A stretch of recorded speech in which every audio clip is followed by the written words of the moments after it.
workshop today with the 1800 Triumph, but today I have a right angle screwdriver and a battery. Hopefully the right angle screwdriver will allow me to remove that pesky hose that we couldn't quite get at last time, and the battery will let us test the electrics. Also, if all goes well, we'll be draining the fuel tank and seeing what sludge is in there from however many years ago it last had petrol in it. And even this morning we had a little friend come to visit us in the form of a brush-tailed possum. So he'll be supervising us and giving us a little nip if we do anything wrong. So without further ado, let's crack on! We've got the right-angled screwdriver out today, so hopefully we'll be able to get the little hose clip undone. And there we go.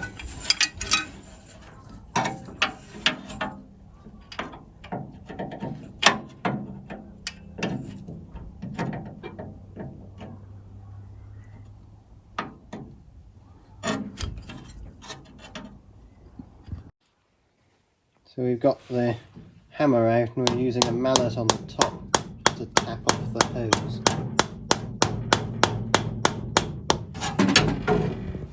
And now hopefully I should be able to just reach down and pull it off.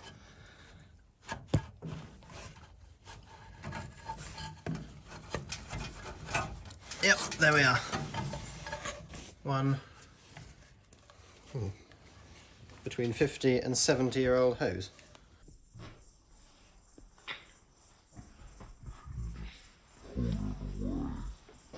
Alright, so now I'm going to jack the car up at the back so we can then drain the petrol out and get rid of any muck in the tank. I've got my little supervisor here who's making sure I don't make any mistakes, so best be careful. Well, on that, let's get going.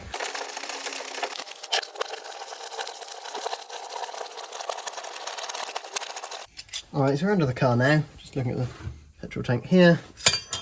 Ow, that's my axle stand, sorry. This is the diff. It looks very oily, so that's not a good sign, but we'll deal with that later, I suppose. And I've got a selection of spanners which should allow me to take off the petrol line and drain the tank. That one doesn't fit, so that one does fit. So we'll now get the tub out and we'll drain the petrol into that. And it's stuck, as you do. Oh, no, it's not stuck.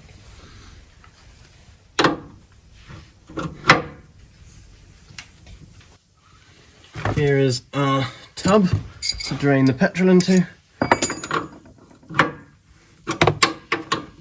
Oh, it's getting wetter.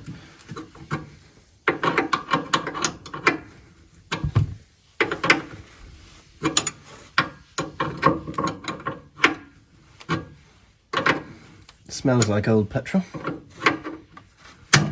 There we are. And it looks like old petrol too.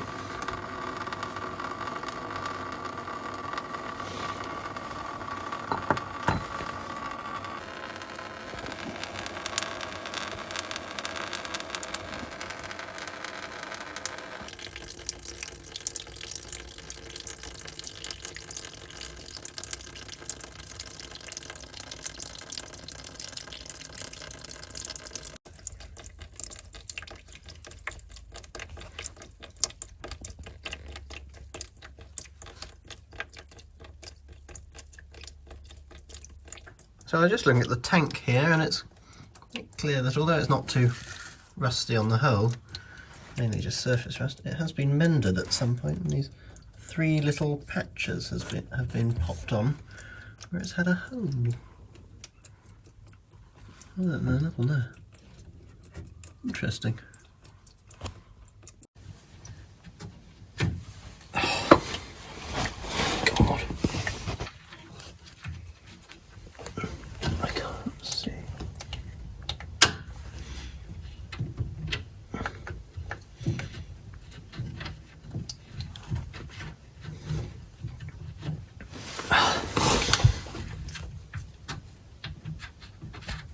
Can't get it back off.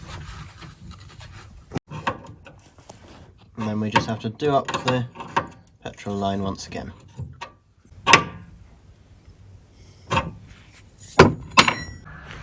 So that's the tank drained. Doesn't look too bad. Most of the yuck will have come out, so Hopefully when we start the car it shouldn't go anywhere it shouldn't.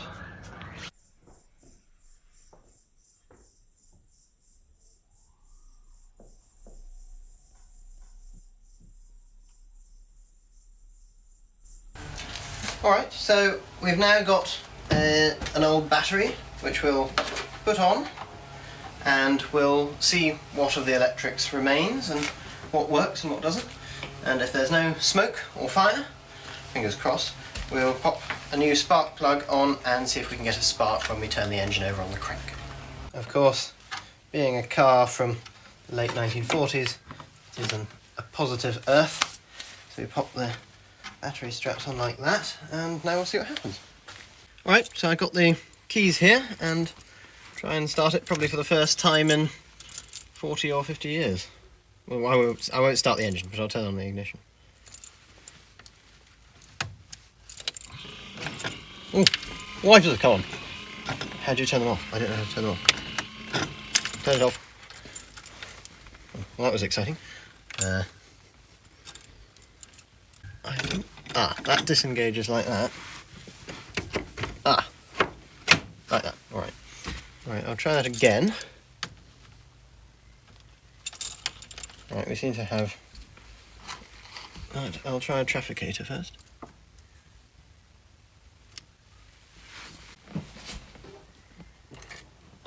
Oh! Have some movement. Oh! Oh! We have movement on this side. I'll try side lights. And I'll try headlights.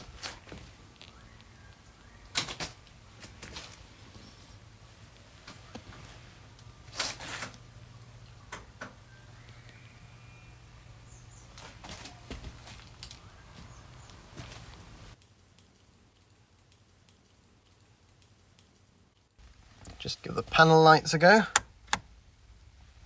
Oh, yes. That's beautiful. So I'm just going to label all the HT leads now and make sure that we don't get them out of order. So that would be a pest.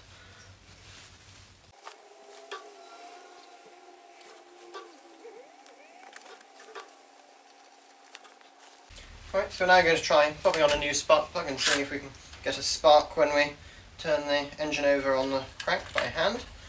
These are NGK B6HS spark plugs. According to the man in the shop, they're the same as the ones on an Aston Martin DB3. So I will pop that on here, like so, and then we'll ground it on the engine block. And then after turning on the ignition, I'll turn it over on the crank and we'll look for a spark.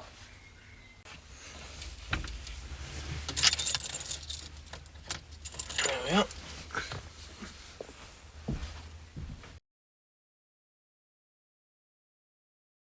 Alright, I'm going to start cranking.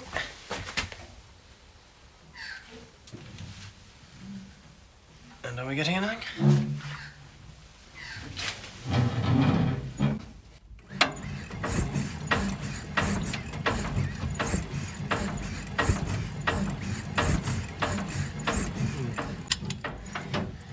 No. I'm going to try and clean up the surface a bit and see if that makes any difference to the connection. And we're going to have another attempt now.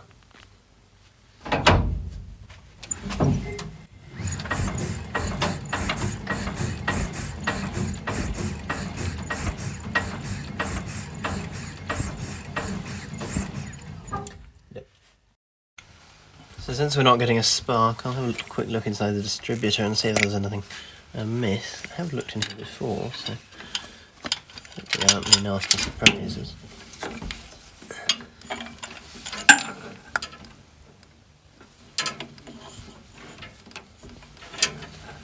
There we have the rotor arm and the condenser, and then there are the points just in there.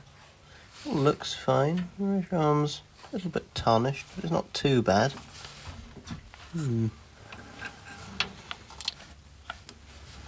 So I think we'll investigate other causes first, in case there's something simple that we're missing.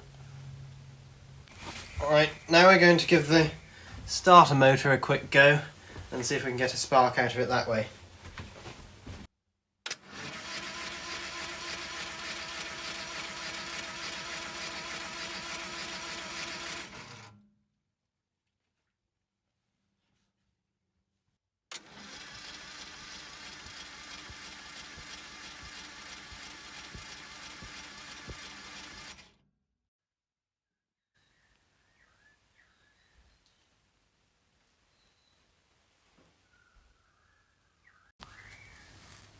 Well, it's been a long hot day here, and the possum has gone away for the evening, and it's about time for us to do the same, so although we didn't get a spark this time, we'll have another go next time.